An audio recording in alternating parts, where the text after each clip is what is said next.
Hi, I'm Ross Nicholls, head coach at London Grapple. I'm going to show you how to take the back using a chair sit, back tick, and one of our staple finishes from there, the reverse triangle. So, well, back triangle, reverse triangle.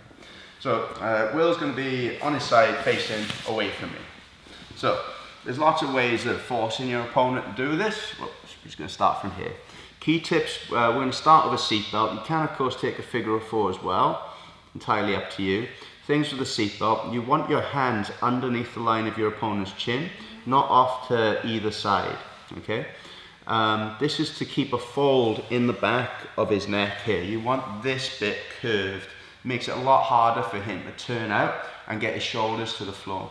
So, shoulder pressure through the back of the head here, keeping him folded. If I ask Will to try and get his shoulders to the floor, that's hard. If his back is like straight and my hand's displaced, now it's easier. So always fold your opponent's neck when you're taking a seatbelt. My top knee is going to come up above his head. I'm going to run my shin clean across his back here.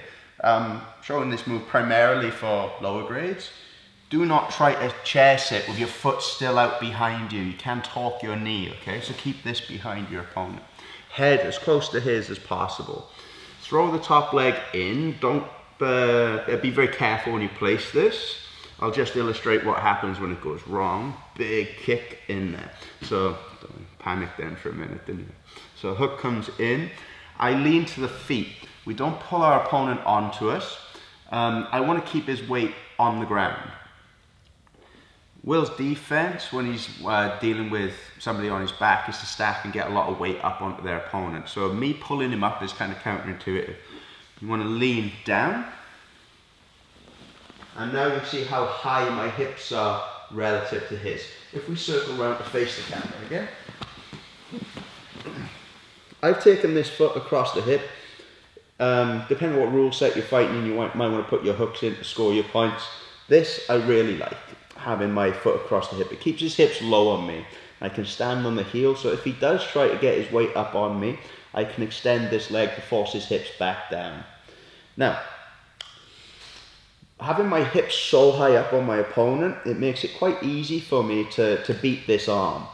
So I'm going to circle my leg over, and if you just want to take the arm away, your job is to get the heel into the elbow there, the elbow crease. Then drag your foot back behind your opponent. So now he's only got one hand defending chokes and arm bars. I'm on the side of the underhook. This is where I want to be, because it gives me more submission options.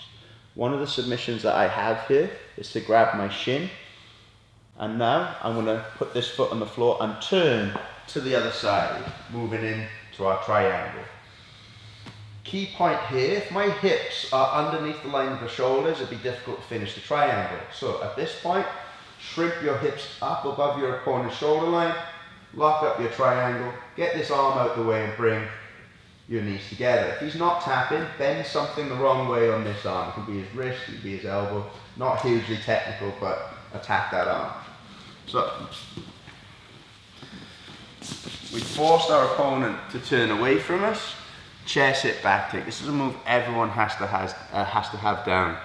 So, hands high, elbows low. That's how you tighten the seatbelt. Your shoulder comes up behind the back of the head and your head next to his. Make sure you keep this fold in the head because it makes it difficult for him to spin out of the seatbelt.